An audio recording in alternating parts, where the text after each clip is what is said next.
Hello అండి. Welcome back to our channel 'Keerthi Kaburlu'. ఎలా ఉన్నారు మీరంతా?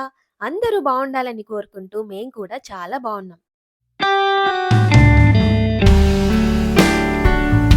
ముందు రోజే కావాల్సిన ఐటెమ్స్ అన్నీ లిస్ట్ ప్రిపేర్ చేసుకొని, చక్కగా తలస్నానం చేసి, పూజా ఐటెమ్స్ దొరికే స్టోర్‌కి వెళ్ళాము.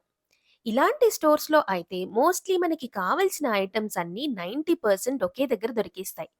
ఆ తరువాత పూలు, పండ్లు, తమలపాకులు, మామిడాకులు అన్నీ తీసుకొని ఇంటికి రిటర్న్ స్టార్ట్ అయ్యాము. ఫుల్ వర్షం స్టార్ట్ అయింది.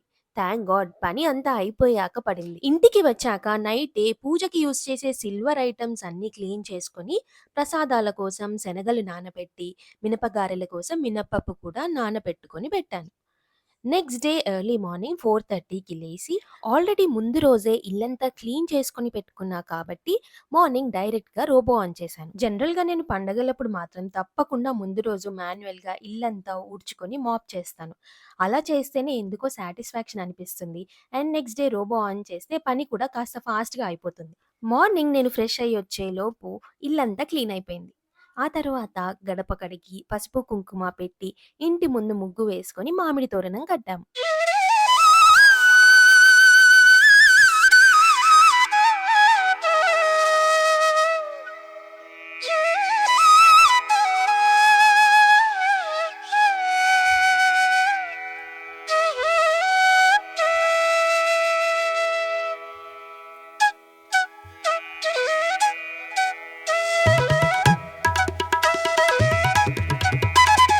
సో, నాకు పూజకు కావాల్సిన ఐటెమ్స్ అన్నీ ఇలా వన్ బై వన్ ఒకే దగ్గర కలెక్ట్ చేసుకొని పెట్టుకున్నాను. అవసరం పడగానే టైంకి కంగారు పడకుండా హెల్ప్ అవుతుంది. నెక్స్ట్ మనం కుకింగ్ సెక్షన్‌కి వెళ్ళిపోదాం. మరి ప్రసాదాల ప్రిపరేషన్ కూడా ఈ పూజలో వన్ ఆఫ్ ది ఇంపార్టెంట్ టాస్కే కదా! నేనైతే పులిహోర, రవ్వ కేసరి, మినపగారెలు, శనగలు నైవేద్యంగా పెట్టటానికి ప్రిపేర్ చేస్తున్నాను. అండ్ పూజంతా అయిపోవటానికి కాస్త టైం అయితే పడుతుంది కాబట్టి, పూజ చేసే వాళ్ళకి ఎంత టైం అయినా ఎందుకో ఆకలైతే అస్సలు తెలీదు కానీ, అలా అని ఇంట్లో మిగిలిన వాళ్ళకైతే ఆకలేస్తుంది కదా! సో, వాళ్ళ కోసం అమ్మవారి దగ్గర పెట్టాక కొన్ని ఎక్స్‌ట్రా గారెలు కూడా చేసి పెట్టాను. అండ్ దానికి చట్నీ కూడా ప్రిపేర్ చేస్తున్నా. యాక్చువల్లీ చిన్నప్పుడు ఇంట్లో పండగలకి, పూజలకి ఫుడ్ లేట్ అయితే మాత్రం ఫుల్ ఆకలేసేది కానీ, ఇప్పుడు మాత్రం ఎంత టైం అయినా ఉండగలుగుతున్నాం. ఎందుకంటే మేబీ ఇప్పుడు మనం దాన్ని రెస్పాన్సిబుల్‌గా అండ్ ఇష్టంతో చేస్తున్నాం కదా! ఆ ప్రాసెస్ అంతా. ఇంకా మనం అమ్మవారి అలంకరణ విషయానికి వస్తే, ఇది కంప్లీట్‌గా ఇండివిడ్యువల్ చాయిస్ అండ్ ఇంట్రెస్టే. అమ్మవారిని ఇలాగే పెట్టాలి, అలాగే పెట్టాలి అని ఎక్కడా లేదు. సింపుల్‌గా కలశం పెట్టి, మనస్ఫూర్తిగా పూజ చేసుకున్నా సరిపోతుంది. ఇంకా ఆ తరువాత ఎవరి ఇంట్రెస్ట్ వాళ్ళది. ఎవరిని జడ్జ్ చేయలేము. కాకపోతే ఎవరో ఏదో చేసుకున్నారని మనం కూడా పోటీ పడి చేసే అవసరం మాత్రం లేదని నాకనిపిస్తుంది. So, coming back to our topic. నేను లాస్ట్ 4 ఇయర్స్ నుండి అమ్మవారి అలంకరణ విషయంలో కాస్త అటు ఇటుగా సేమ్ ప్రాసెస్ ఫాలో అవుతున్నా. ముందు బ్యాక్ డ్రాప్ సెట్ చేసుకొని, ఆ తరువాత అమ్మవారిని కూర్చోపెట్టి సెట్ చేస్తాను.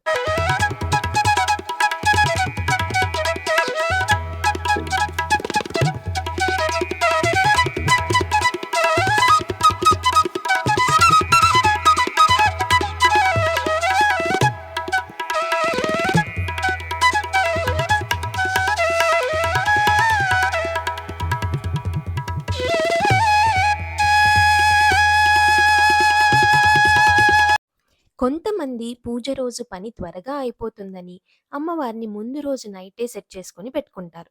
కానీ నాకెందుకో సేమ్ డే అయితేనే బెటర్ అనిపిస్తుంది. ఇంకా అంతా సెట్ చేసుకున్నాక కాస్త మళ్ళీ ఫ్రెష్ అప్ అయ్యి పూజ దగ్గర కూర్చున్నాను. ఇంతకు ముందంటే పూజా విధానం మొత్తం ఆడియో క్లిప్స్‌లోనో, లేదంటే ఇంటికి పూజారిని పిలిచి చేసుకునేవాళ్ళు.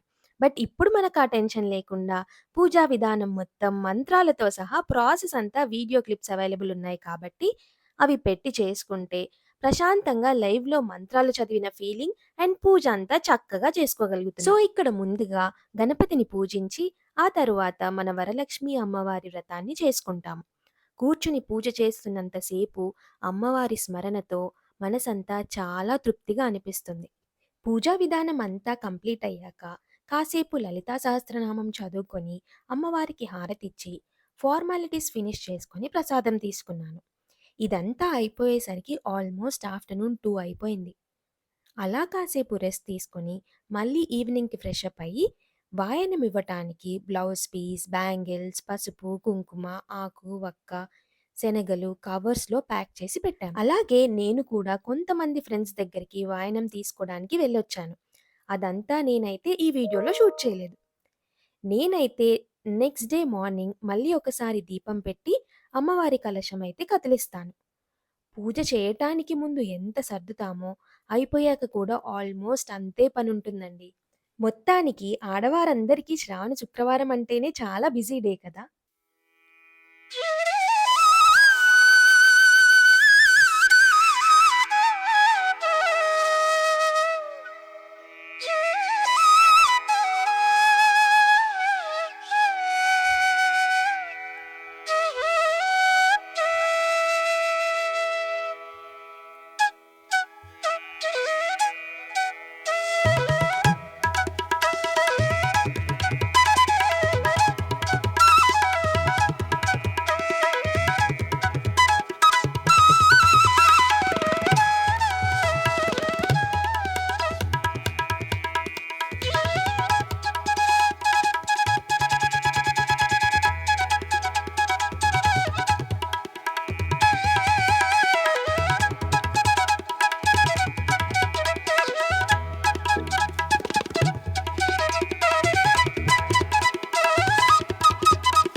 సో, ఇదండి మా ఇంట్లో మేం చేసుకున్న వరలక్ష్మి వ్రతమైతే. ఆ అమ్మవారు మనందరినీ ఆయురారోగ్య ఐశ్వర్యాలతో సంతోషంగా ఉండేలా దీవించాలని మనస్ఫూర్తిగా కోరుకుంటూ, మీకు తోచిన సజెషన్స్ ఇంకా ఏమైనా ఉంటే కామెంట్స్‌లో మెన్షన్ చేయండి. మీకు కనుక మా వీడియో నచ్చితే please like, share and subscribe to our channel Keerthi Kaburlu. మరో మంచి వీడియోతో మళ్ళీ కలుద్దాం. Until then stay happy and healthy always. Bye.